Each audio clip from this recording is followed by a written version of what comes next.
Xitoy Sharqi Turkistonda 449 mingdan ortiq Uyg'urni turmaga soldi. Amerika davlat sekretari Antony Blinken Xitoyga qilgan safarini oxirlashtirganda Uyg'ur kishilik huquq qurilishi doklad e'lon qilgan bo'lib, mazkur dokladga ko'ra, Xitoy hozir Sharqi Turkistondagi 449 mingdan ortiq Uyg'urni boshqacha qilib aytganda har 17 Uyg'urning birini turmaga tashlagan. Bu dokladda ko'rsatilishicha, 2022 yil Sharqi Turkistonda Uyg'urlarning va Xitoy emas, har 26 kishining biri turmaga tashlangan.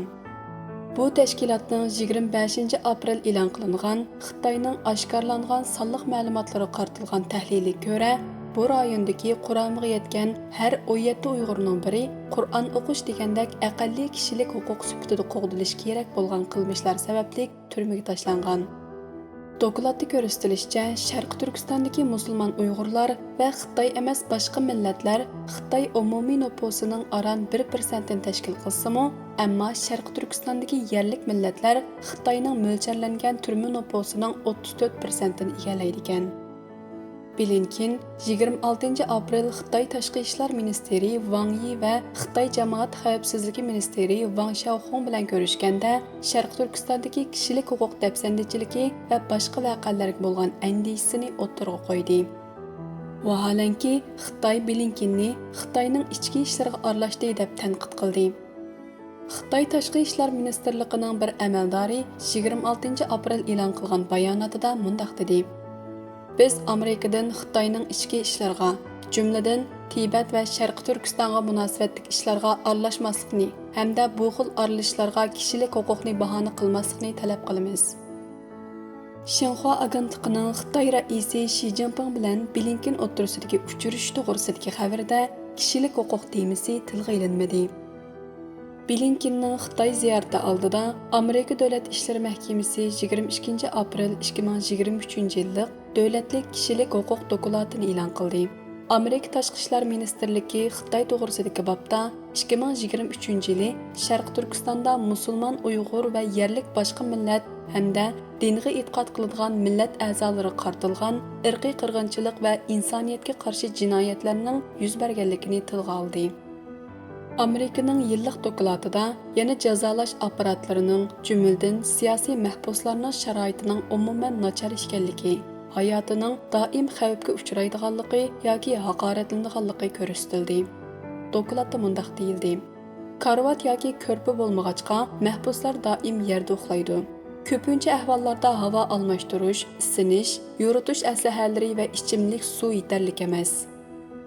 Blinken 22 aprel Davlat ishlari mahkamasining dokladiga baho berib, buning insoniyatning eng qorong'u paytlarini eslatadigan vahshiy jinoyatlarni xotirlaganligini, shundaqla Amerikaning cho'nqur andisini davomli mas'ul hukumatlarga bevosita o'tirib qo'ydiganligini aytdi. Uyg'ur kishilik huquq qurilishining tadqiqot direktori Henrik Shacheviski Uyg'ur masalasi Amerika-Xitoy kishilik huquq suhbatining markaziga aylandi dedi. Shacheviski o'zining Blinkenning kishilik huquq masalasini amaliy harakat tarzida o'ttirg'a qo'yishni umid qilganligini, ammo ziyorat jarayonida kishilik huquq to'g'risida ancha ko'p munozaralarning bo'lishidan umid kutmaydiganligini aytdi. Xitoy taraf ba'zi masalalarni o'ttirg'a qo'ydi. Amerika tarafmi ba'zi masalalarni o'ttirg'a qo'ydi-da, ondan ikki taraf sodilashidi.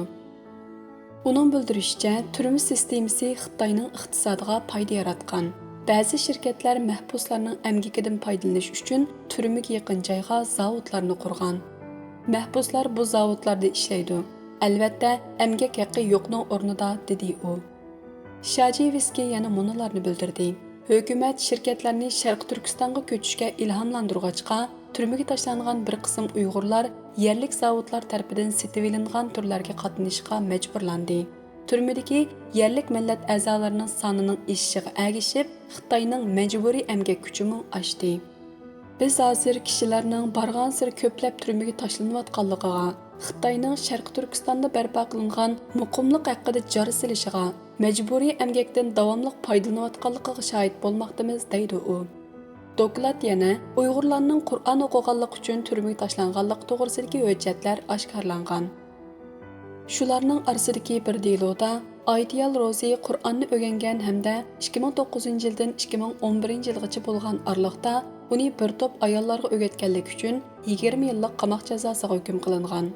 Yana bir deloda Ezizgul Mehmet 1976-yili 3 kun Qur'on o'rganganligi sababli 2017-yili 10 yillik qamoq jazosiga hukm qilingan.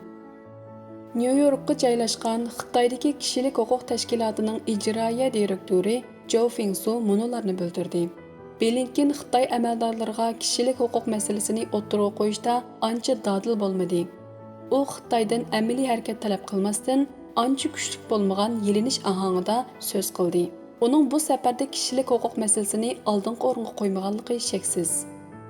Xitoydagi kishilik huquq tashkiloti Blinkenni Sharq Turkistondagi barliq siyosiy mahbuslarni qo'yib berishga chaqirgan 46 tashkilotning biridir. Jo Fingsu 1989-yili Beyjingdagi Tiananmen maydonidagi namoyishdan keyin turmaga tashlangan o'quvchilar rahbarlarining biridir. U shuningdek keyin Xitoydagi kishilik huquq vaziyatining texmi nacharlashganligini bildirdi. Amerika ilgari xatolik sodir qilib, kishilik huquq vaziyatiga uzoqqa sal qaradi, deydi u.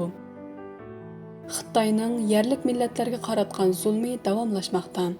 Amerikadagi Xitoylik musulmonlar jamoatchiligining rahbarlaridan biri bo'lgan Maju mundaq dedi. Xitoy hokimiyati oz sonliqlarni ezib, ko'p sonliqni rozi qilyotidi va puxrochi bayonlarni bozorga solyotidi. Xitoy raisi Shi Jinping islom dushmanligi va ijtimoiy darvinizmdan foydalanib, puxrochi hokimiyatni mustahkamlashga urindi. Maju musulmon bo'lish sifati bilan G'azzadagi falastinliklarning ko'plab o'lish sababli Amerikaning axloqiy nufuzining zidilanganligini bildirdi.